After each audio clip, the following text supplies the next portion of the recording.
11 o'clock. Yes. Good morning. Good morning. Yes, good morning. We're going to have some music right away.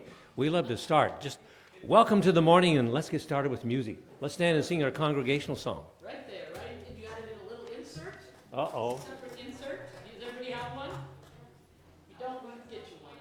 You got this. Good. Did you get one? Yeah, you got one. Okay. Yeah, They should be in the program. Okay. Oh, this is one of my favorite songs and one of my songs that were most difficult for me to sing when I first heard it. My mom asked me to sing it for a get together that she was involved with, and I read it through and I said nope. She was like, Oh, there's an insert. What? I didn't get an insert. I said I can't sing what I can't say. And she said, oh certainly. And I was like, so anyway, this was a growth song for me. And if it is for you, I have it on a piece of paper you can take home, put on your refrigerator. Here we go, Brent.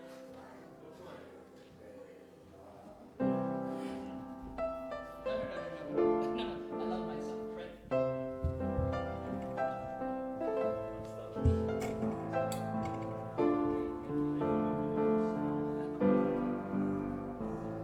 I love myself the way I am. There's nothing I need to change. I'll always be the perfect me. There's nothing to rearrange. I'm beautiful and capable of being the best me I can. And I love myself just the way I am. I love you the way you are. There's nothing you need to do. When I feel the love inside myself, it's easy to love you. And behind your fears, your rage and tears, I see your shining star. And I love you just the way you are. Oh, I love the world the way it is, 'cause I can clearly see that all the things I judge are done by people just like me. So till the birth of peace on earth that only love can bring, I'll help it grow by loving everything. I love myself the way I am, and still I want to grow. But change outside can only come when deep inside I know I'm beautiful and capable of being the best me I can. And I love myself just the way I am. Oh, what? I love myself just the way I am.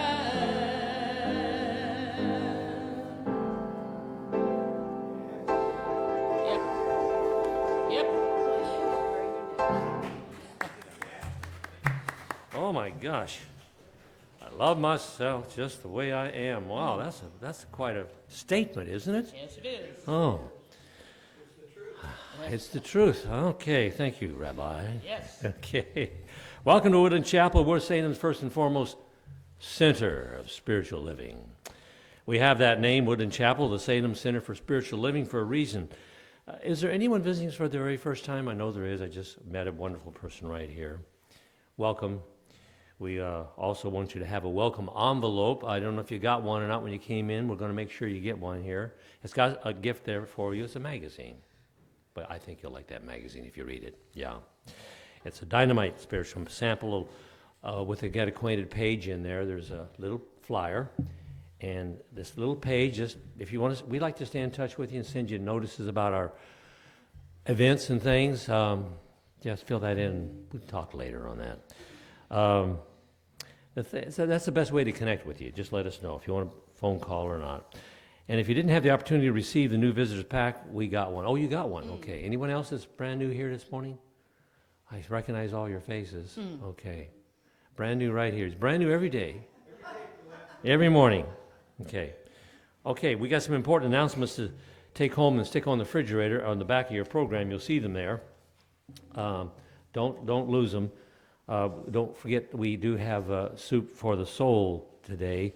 Good stuff. So come on down after service, and we'll ask you to. If you have $3, that'd be nice. If not, have a meal anyhow. If you got an extra 100 you can pass around, go ahead. We love that. But you know, we have a special event. I'm going to let someone. Cheryl's going to talk about that. It's called the Faces of Gratitude. Give us a little content on that. Okay, I will.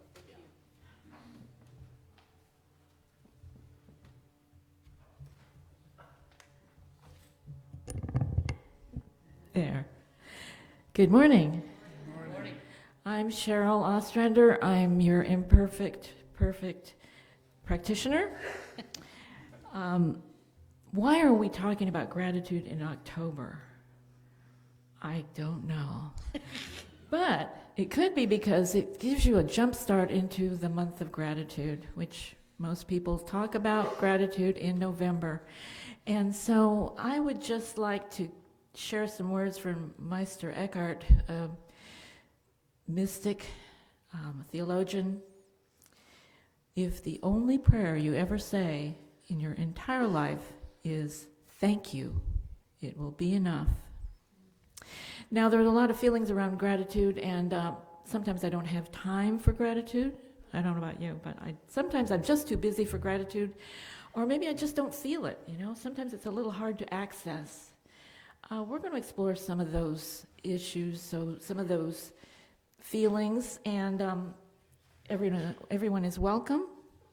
The cost is priceless pricing, which means I'll tell you when you get there. But there's no upfront cost. Just come, enjoy. And that will be October 28th at 1 p.m. right here. And so I hope to see you. If you plan to come, I would appreciate if you sign up so that we're prepared with enough supplies and enough gratitude to pass around. So thank you very much for your time, and I will turn it back over to Reverend Don. Thank you. Yeah, let's check that out. Last time that she did this was so amazing. I still have that thing. I won't give it away, what we did, as a nice little thing, okay. We have a new book study group going on. Kathy Daniels is part of that. And let's see, anybody can come in still, right, Kathy? Between now and, whenever. We started last Friday. We just got acquainted, so we didn't get into the book. The name of the book, I can't remember what the name of the book is because it's so long. The Universe in a Single Atom by the Dalai Lama. Okay, say that one more time. The Universe in a Single Atom. The Universe in a Single Atom by the Dalai Lama. Oh, that's not so long. I can remember Dalai Lama. That's good. Yeah, it's going to be a lot of fun. Come and join us. And that time, again, is on Fridays, right? 2 to 3:30. Okay. The universe is pretty long. The universe is pretty long. Yes, it is. All right. Can I make another quick announcement? Sure. So we're trying to organize the craft day. This is something we've been doing annually now for a number of years. We hadn't quite got it together to get it in the announcements yet. Craft days? Right, a craft day, first Saturday in November, which is November 4th. So if you're interested, if you like to do crafts and you think you'd like to attend, come see me, because we're trying to figure out whether everybody just brings their own thing, or if somebody has something they'd like to share with the group. So, come talk to me, or Donna, Michelle, when she's here, she's not here today. Yeah. So Hey, just try to that's, just now find out the interest in Okay. doing that. you're the person to talk to right now, Yeah. today. Okay. And others will be around talking about it too. Okay, sounds good. Let's see, I think we should pray ourselves in right away. That's so important to do. Let's center ourselves. I'm going to ask Ruth, our practitioner, to do that for us. Ruth? Did you leave the bulletin up there? Yes, it's right here. Okay, thank you. I Right here. forget the, yeah, I always forget the affirmation if I don't have it.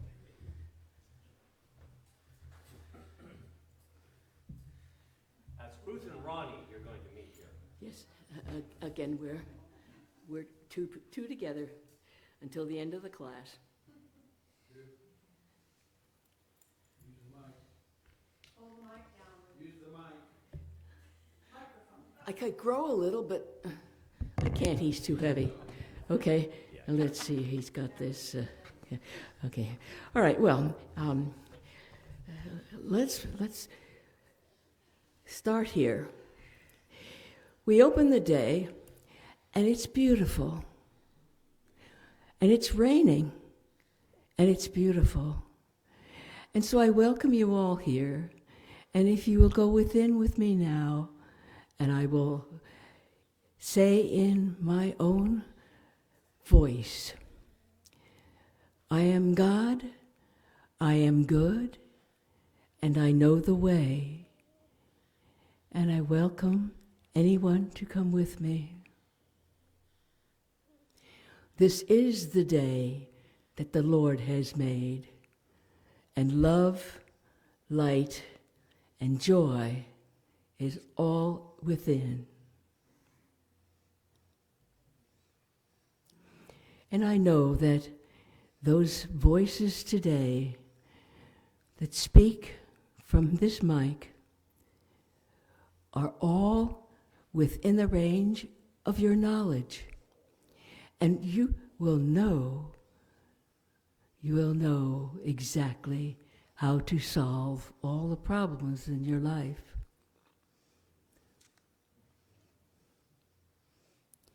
And I give great thanks for the fact that I'm able to stand here, that I'm able to keep Ronnie with me, and that you are all gracious about it.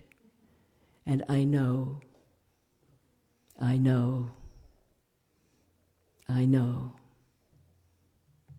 And I release these words into the law of love, because I know that the law of love always says yes. Now, it may not be exactly what we thought was going to be the answer, but there is the answer. And I know it's always yes. And so it is.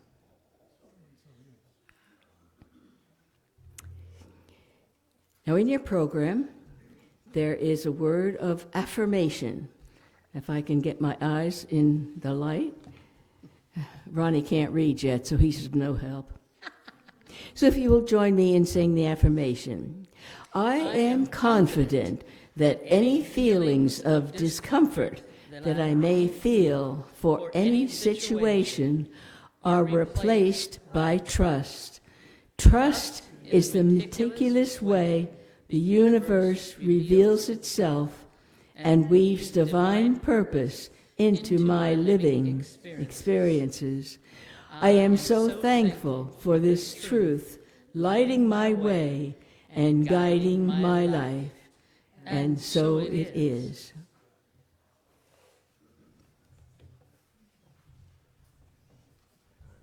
Thank you, Ruth.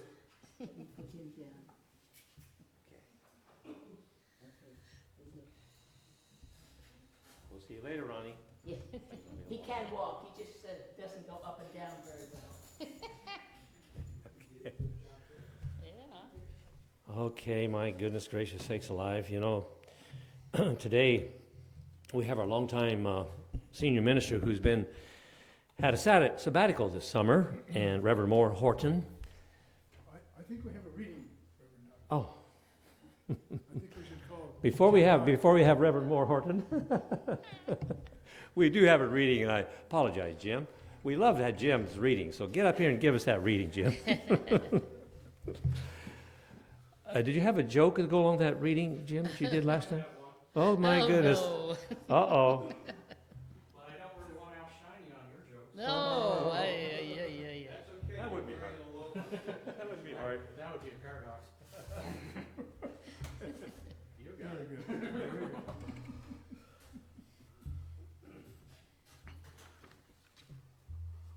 I love these introductions.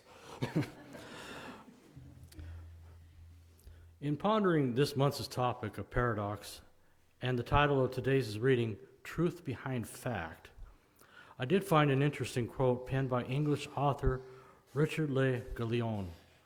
Paradox is truth standing on its head to attract attention. That was the joke for today. Yeah.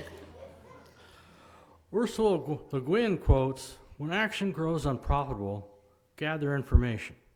When information grows unprofitable, sleep." An excerpt from The Science of Mind, page 280, states the following: "We must transcend the appearance even though we admit it as a fact. We are not so cold-blooded as to say to a person with pain that there is no such thing as pain. That is not our idea or purpose. We admit the fact. It is a quite different thing to admit its necessity. We admit that there is unhappiness, but it'd be unthinkable to admit that one has to be unhappy. Disease, accordingly, is a fact, but not a truth. It is not an eternal verity. It was a fact in human experience for ages that people did not broadcast over radio, but it was not a truth that they could not. It was not a divine reality because had they known how to manufacture a radio and talk over it, they could have broadcast in any age. So we must try to see and sense that always, back of the appearance, perfection is. Those of us who embrace Holmes' teachings live in the same world of facts as everybody else, going through changes and coming out of the other side of them. From time to time, there is pain. We acknowledge it, then seek to discover and transmute its cause. Pain is informative. What is it trying to tell us? In the spiritual ideal, we'd all receive insights into our physical and emotional states easily and effortlessly. Moving in this direction requires us to examine our motives and intentions, listening to our bodies and manage change instead of fiercely resisting it. Holmes's radio analogy suggests that when we're open to a higher way of receiving what we ought to know, a mechanism appears that has lingered in the unseen, awaiting our call. Today's affirmation reads, "I see all through all confusion to the one divine presence at the center of everything." Thank you.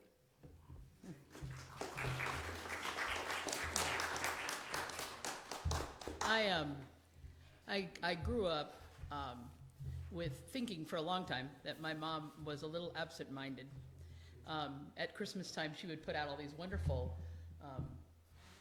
different items for Christmas, and always had a plethora of angel figures of varying kinds, funny ones, sweet ones, little ones, big ones, but there was always one left out, or two, and they were always left around the house, and I always thought, so one day, as a very intelligent preteen, I said to my mom, "Mom, you forgot to put the Christmas ornaments away." And she said, "No, I didn't. This one's not an ornament." I said, "What?" She said, "No, this is a reminder that whenever I'm feeling like I can't handle what's going on, or I can't, that it's more than I can deal with, that there are angels around helping me." And I was like, so my mother had one of those really great conversations with me about what angels were to her. And angels were the thoughts of God, of the universe, of the willingness to connect. And so she always had angels. Well, long story short, when my mom passed away, a friend of mine gave me a gift after her passing, which was during my birthday. And she said, this is kind of weird gift, but it just came to me and it looked like something you might appreciate. And I said, okay. And so I opened it, and it was an angel. And she had no idea. She did not know my mother's idiosyncrasies, and nor the beautifulness of having those angels. And so I have now gone into my mother's area, and I have 3 angels in my house, around the house, and people can think what they need to. It reminds me that when I have discomfort, that my comfort is there always. This is a song she wrote called Angels All Around.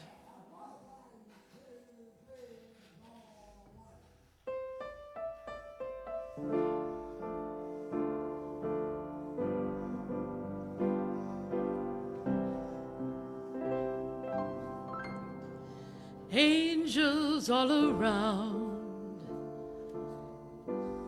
angels all around. I can feel the touch of angel wings and hear the soothing sound of angels all around. In the air and on the ground, they come when I am most in need of them. There's angels all around. When I'm all alone, seems like no one's there. There's something that I'm going through that I don't really want to share.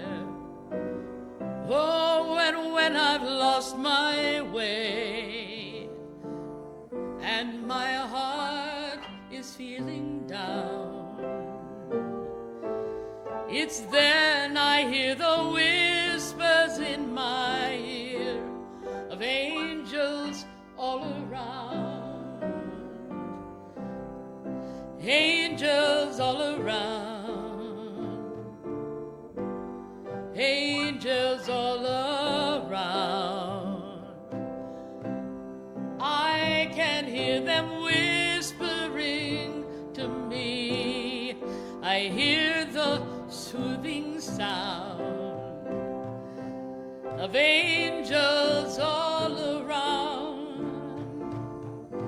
In the air and on the ground, they come when I am most in need of them. There's angels all around. When those dark times come,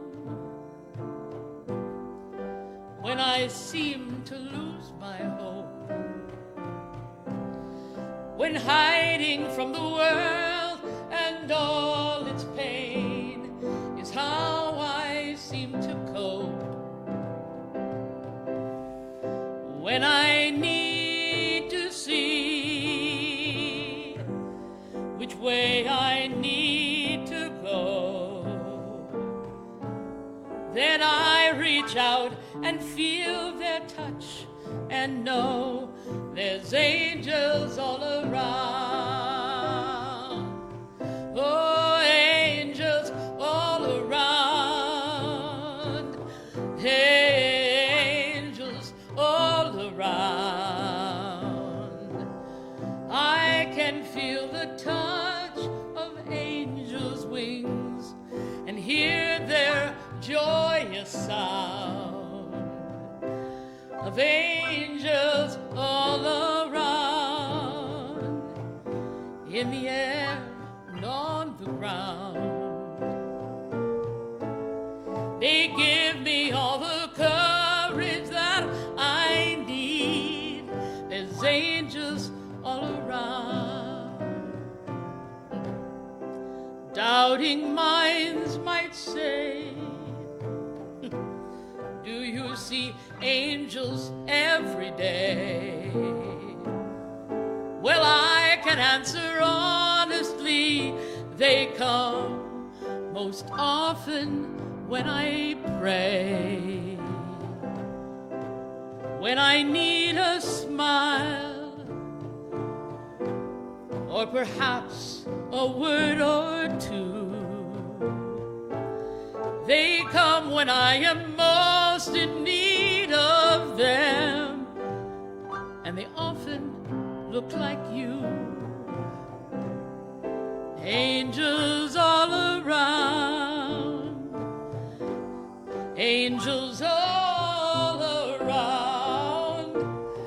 I can feel the touch of angels' wings and hear the soothing sound of angels all around, in the air and on the ground.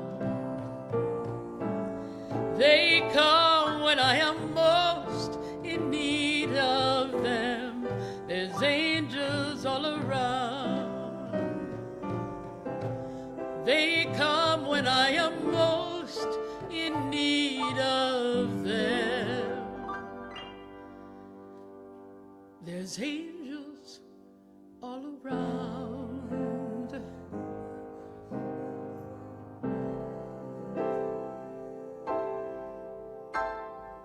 I think so.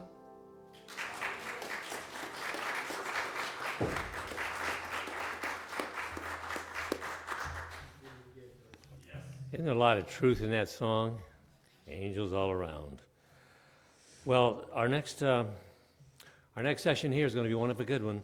Reverend Moore has been gone for some time doing other things, and we call it a sabbatical. But he's back today. He has spoken one other time since he is taking a sabbatical. This is the second time, and he's got a great message this morning, a great message. So let's give him a hand. Welcome him back. Reverend Moore, welcome back. Welcome back.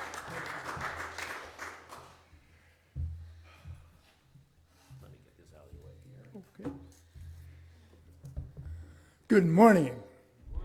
It is a joy indeed to be here and a joy to see your faces this morning. Why, thank you, fellow bearded one. I'd like to acknowledge Darcy and Brant and Mary for their musical contribution, our reader Jim Nye for his reading, our practitioners Dawn and Ruth for their prayer work and meditation, and of course our disappearing platform assistant, Reverend Don, for wonderful work he does. Let's give all of them a little hand. Just know that we all serve out of love for you and for this center. Most importantly, I want to acknowledge you for showing up here where you are free to express who you truly are. You can choose any way possible that comes to you to be in the presence of the One. Now, insofar as is possible for me this morning, I see you as God sees you. Now, let me tell you what that looks like. You are magnificent. You are marvelous. You are beautiful. You are full of joy and happiness and energy. Please say after me, I am a spiritual being having a human experience. I am a human being having a spiritual experience. I am. Can you feel the energy that is in your body and mind and spirit as they respond to the truth about yourself? There's a loveliness in you, a beauty in you that cannot be surpassed. Cannot be surpassed because it is divine. It is a gift of spirit of self. It is the vibrancy of life. It is your highest and best self. Now, whether you feel it or not, you are a chip off the old block. What block? God, the divine block. You are a manifestation of the all good, all holy, and all loving presence of God. We have just expressed the most fundamental paradox in the universe. We are human and divine. It's another way of saying God is all there is.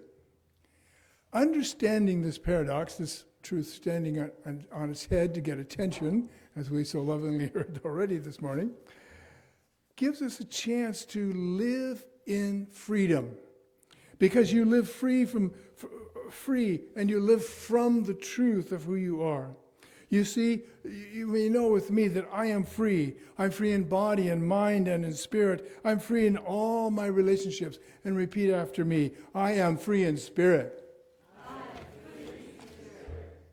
This magnificent truth, this heartfelt feeling that drives us to express who we are here in this plane of existence, here in this world, as sons and daughters of the Most High. We're playing with paradox this morning. That's the theme of the month. And I believe this is the central paradox of all New Thought teachings. It certainly is at the core of the science of mind. In some ways, it summarizes the whole teachings.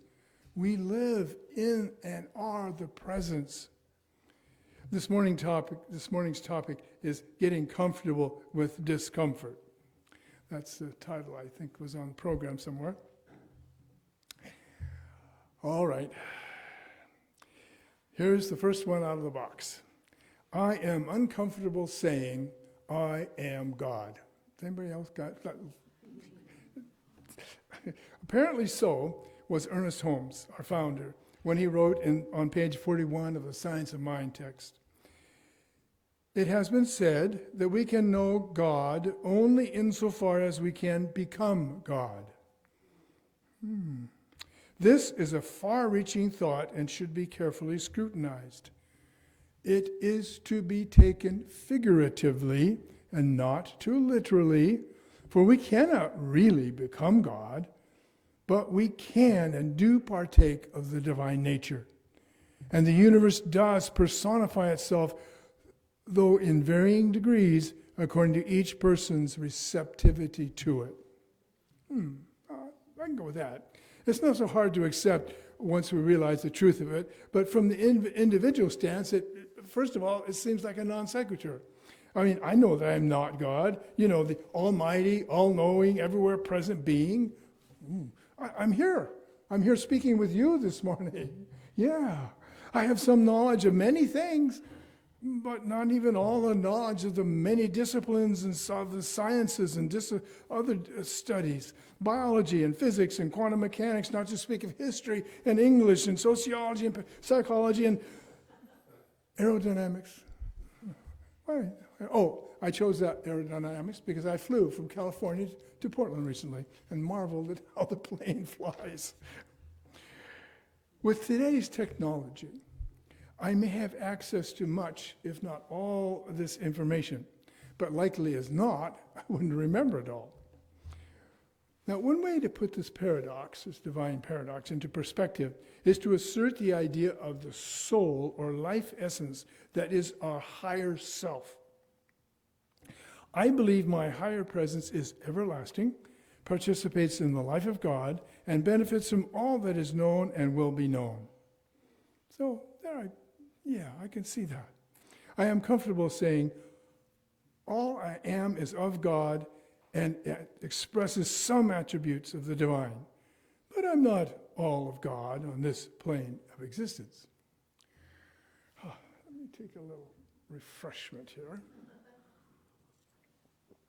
Good. If this is the truth, and I believe it is, something gets in the way. Something gets in the way of realizing or being conscious of our divine birthright, freedom.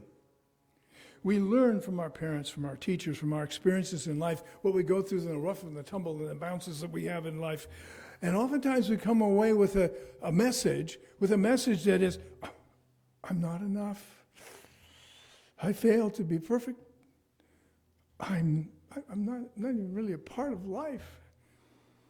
Now, Don Miguel Ruiz, in his book, The Four Agreements, tells us, Freedom has to do with the human spirit. It is freedom to be who we really are. But what stops us from being free, he asks? We blame. We blame the government, we blame the weather, we blame our parents, we blame religion, we blame God. Who is really what stops us from being free? He says, we stop ourselves. Yeah. Our natural human tendency is to enjoy life, to play and explore and be happy and to love, to listen to the angels of inspiration that come to our minds and hearts, and to live from truth. What has happened when we're not free to do so? What has happened, quoting Don Ruiz again, is that we have let the book of law, the big judge, and its belief system of to-dos, have-tos, ought-tos, must-be, stop us from being who we really are. Once our minds have become programmed with this garbage, no matter its source, we're not placing blame anywhere, we're just not happy. No, we're not happy.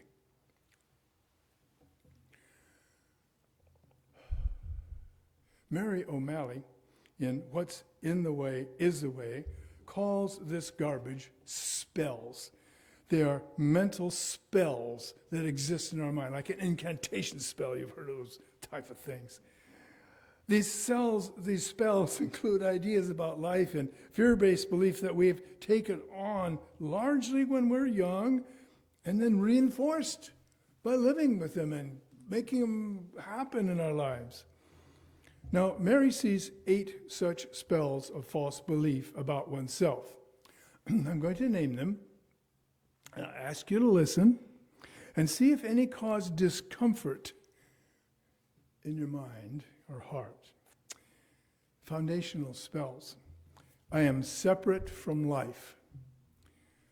Life is not safe. Operational spells. I must control life. I must do it right. I'm not doing it right enough. Because I'm not doing it right, I am wrong. Ooh. Ring any bells so far? Yeah. Hidden spells. There are spells that hide in our minds, and maybe they don't even come consciously to be aware of, but they can. They can at that kind of quiet time when you're either falling asleep or can't quite sleep at night, and your mind runs wild with different things and different ideas. These hidden beliefs. I am unlovable. I am all alone. She lists the feelings that typically arise with each of these spells, but the last one, I am all alone, she calls the core spell, the basic unbelief, the basic untruth. Here are just a few of the statements that she associates with this all alone. I'm depressed. I'm lonely. I can't do this anymore. I feel trapped. I want to die. If any of these statements create a special feeling in you, it is good to know that there are ways to break the spells. Mary offers a meditation that I will paraphrase here this morning. I ask you to get comfortable in your seat if you're not already so, and a good posture, pretty straight, support your head on your spine. Mary gives each one of her students a strawberry to hold in their hands in a class. So imagine that you have a strawberry in your hand. Then she says, you are not holding a strawberry. You are holding the whole universe. For it took the elements from the stars, the stardust, to come and change over time and become water, become soil, become sunlight. It took the development of seed plants and their ability to grow fruit This fruit is an integral part of the universe. And so are you. Now, if you're comfortable with the image, imagine consuming the strawberry and enjoying the taste. And come back from the little meditation. This meditation is a way to realize oneness, the oneness of all things, and that everything originates in the one. It illustrates the basic paradox: God is all there is. You are a spiritual being having a human experience. You are a human being having a spiritual experience. And with the power of that truth, you break the spells by getting to the truth of yourself. Often it takes acknowledging that there is a spell, that something is disturbing you, that you're uncomfortable, and you don't feel just exactly right, and you sit with it for a while, and you just let it be. It's here. But it dissolves in the light of knowing. It dissolves in the light of knowing the truth. Now, this may take some time and energy, but it works. There may be repetitions of this thing that get deeper and deeper into seeing the truth.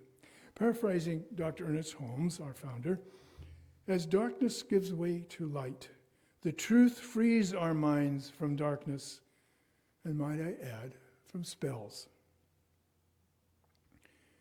If you want to delve more deeply into these spells and the stories she tells, get a copy of Mary O'Malley's What's in the Way is the Way. It has many interesting applications.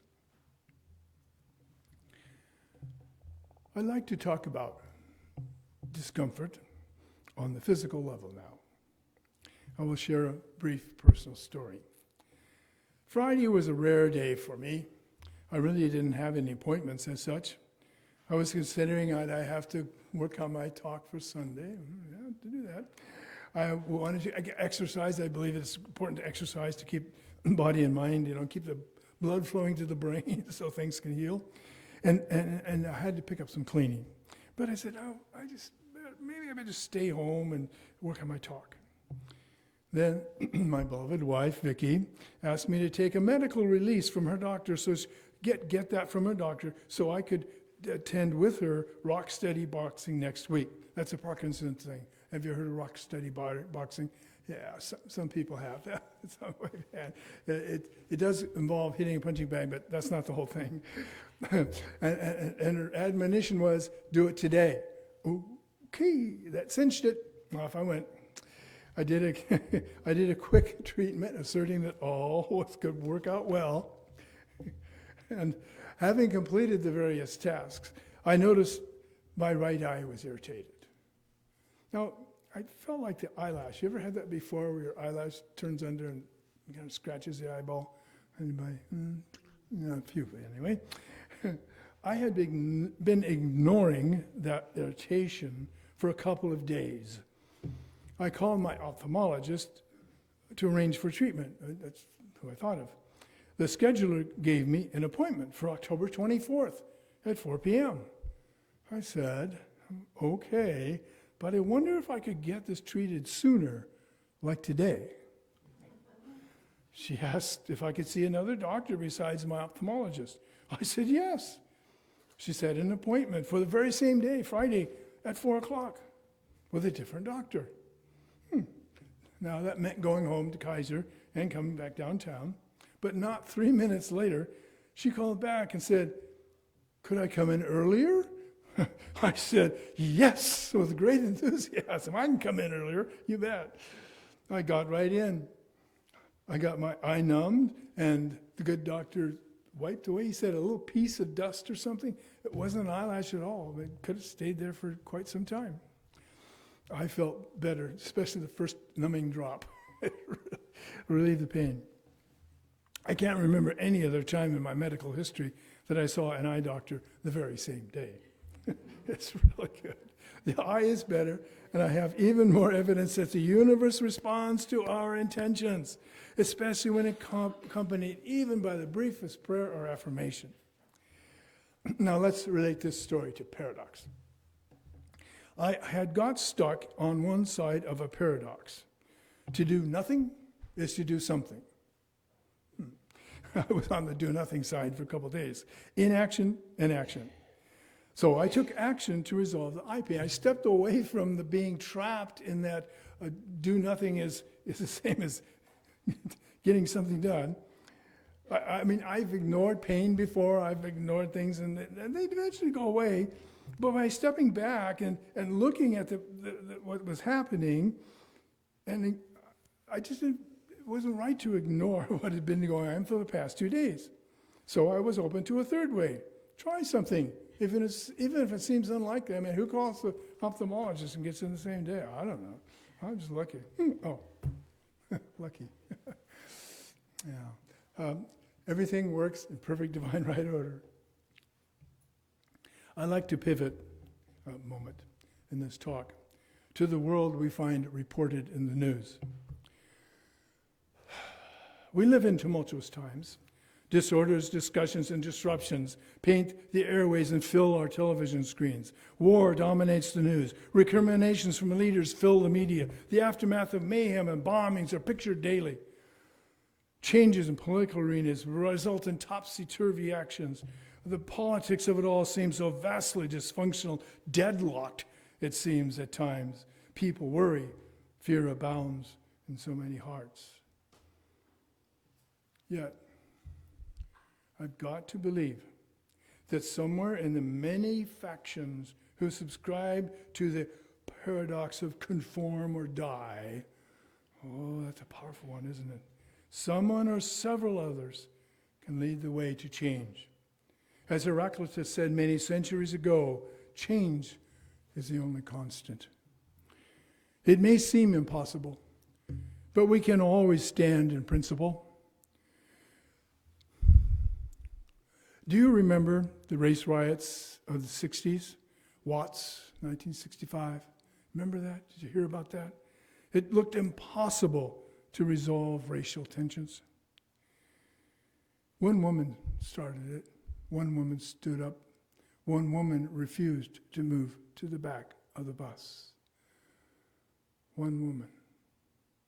That started a strike in the town of Mobile, I believe, Alabama, led by, among others, Martin Luther King. Rosa Parks was supported by the universe. You may recall that very same preacher who stood up and declared that he had a dream and that all God's children would be free at last.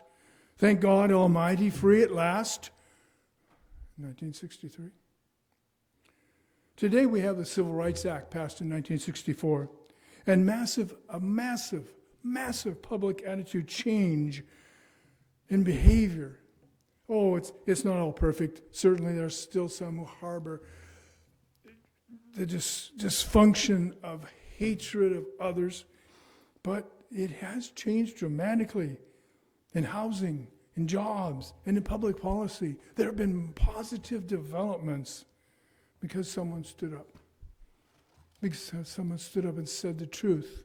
Someone declared that life is good for all people.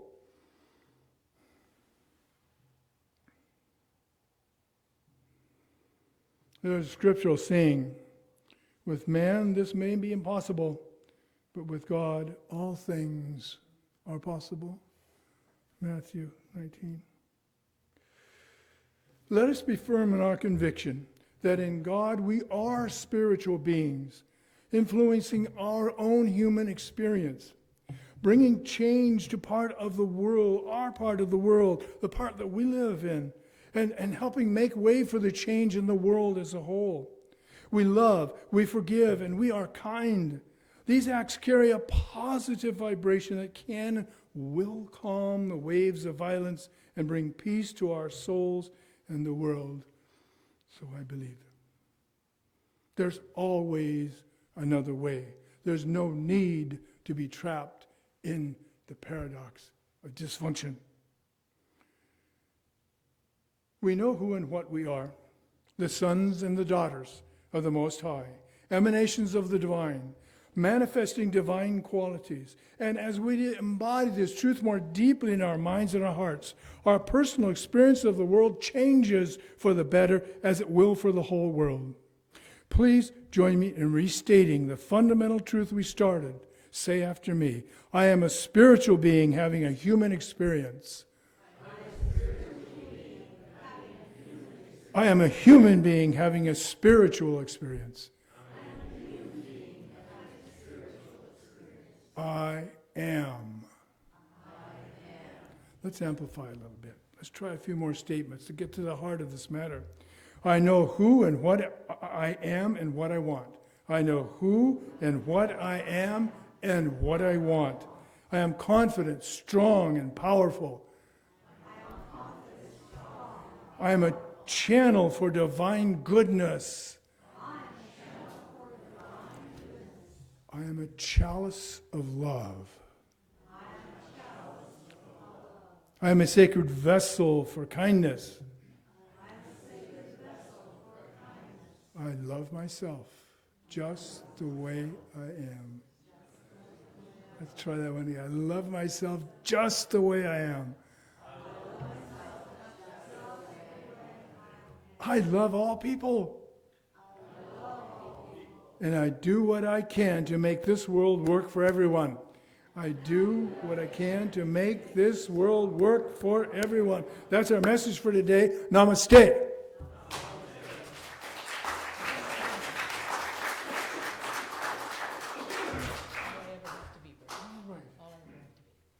All I ever have to be.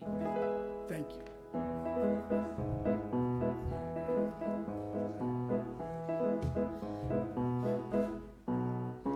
When the weight of all my dreams is resting heavy on my head, and the thoughtful words of help and hope have all been nicely said, but I'm still hurting, wondering if I'll ever be the one I think I am.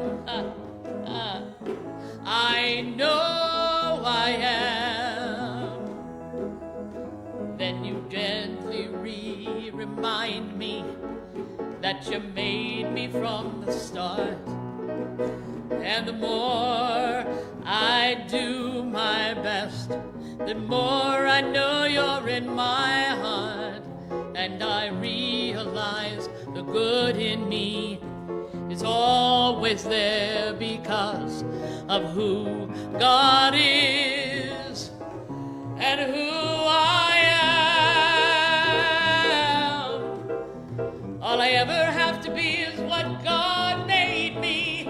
Any more or less would be a step out of His plan. As He daily recreates me, help me always keep in mind, I only can do what I can find. All I ever have to be, all I have to be is what God made me.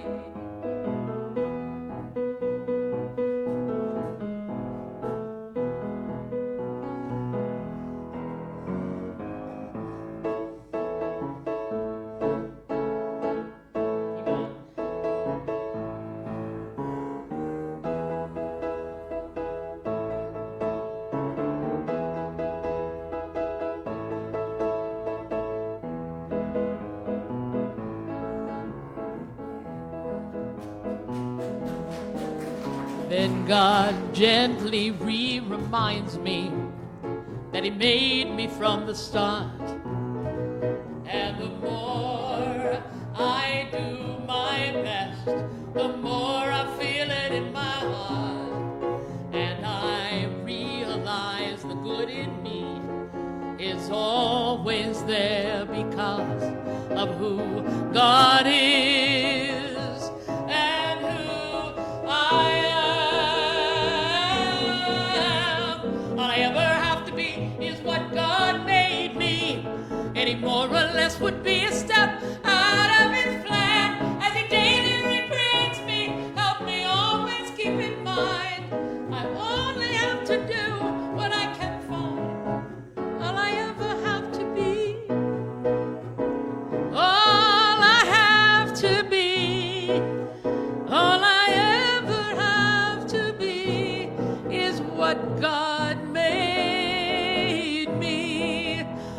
God made me, what God made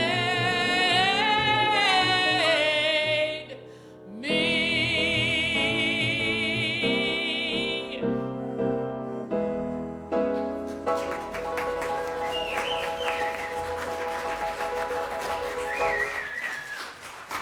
What God made me. What God made. Nice going, Reverend Moore. Thank you for that message. You're welcome. Beautiful time to deliver it. We're supposed to do something now, aren't we? Yes, yes. Offertory, I know. Offertory. Yes. Yes. This is our special time when we get the opportunity to live out this thing. What God made me to be a part of everything that I am right now.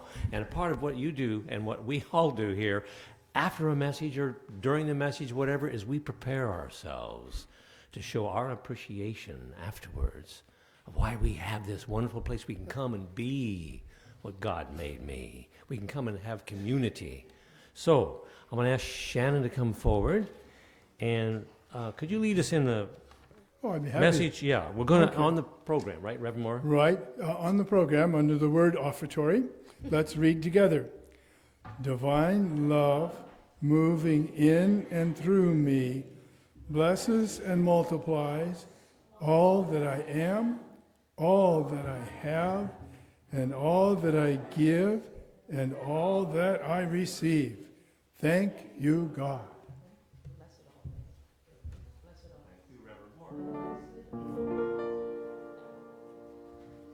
Blessed always, blessed always, for the arms of God surround us. May our joy be so triumphant that we rest in God and say amen. Blessed always, for the arms of God surround us. May our joy be so triumphant that we rest in God and say amen.